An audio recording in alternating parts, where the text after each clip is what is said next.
हम बात कर रहे हैं आज चेक डिसऑनर के एक फेमस केस की।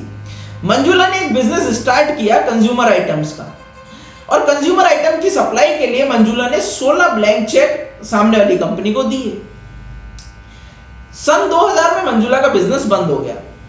जब बिजनेस बंद हो गया तो उसका एक इंसॉल्वेंसी का केस एक ट्रिब्यूनल में चल रहा था, लेकिन सन 2001 में कंपनी ने कंज्यूमर आइटम्स की सप्लाई मंजुला को करी, अलग अलग इनवॉइसेस के तहत सप्लाई करी गई।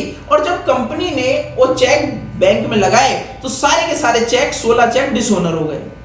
16 चेक डिसऑनर होने के बाद कंपनी ने एनआई एक्ट के सेक्शन 138 के तहत डिस्ट्रिक्ट कोर्ट में केस फाइल कर दिया। लेकिन सेक्शन 219 ऑफ सीआरपीसी ये कहता है कि अगर 12 महीने के भीतर 3 ऑफेंस सेम तरह के किए गए हों तो उनको एक ही केस में कंबाइन करके सुना जा सकता है।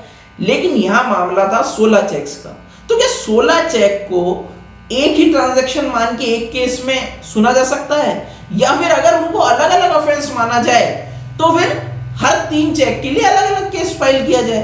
तो यहां पे सेक्शन 219 ऑफ सीआरपीसी और एनआई एक्ट के सेक्शन 138 के बीच में एक क्वेश्चन ऑफ लॉ अराइज हुआ कि क्या इन 16 चेक्स को एक साथ एक ही केस में सुना जाए, या फिर सेक्शन 219 ऑफ सीआरपीसी के तहत अलग अलग केस में इनको सुना जाए।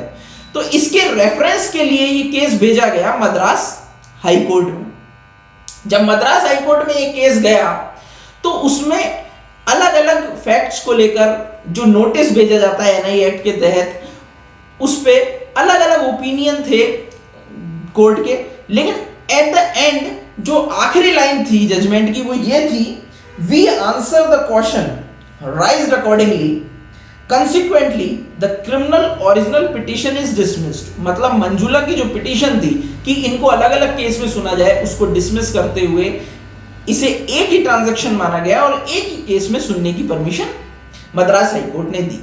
मतलब जहां पर केस 3 से ज्यादा चेक का हो, वहां भी ज्यादा चेकों को भी एक साथ सुना जा सकता है। अगर कोई ऐसा केस आपके पास है जिसमें 3 से ज्यादा चेक का मामला है तो इस केस को आप रेफरेंस के तौर पे यूज कर सकते हैं। और ये फेमस केस था Manjula versus Colgate Palmolive India limited. Thank you.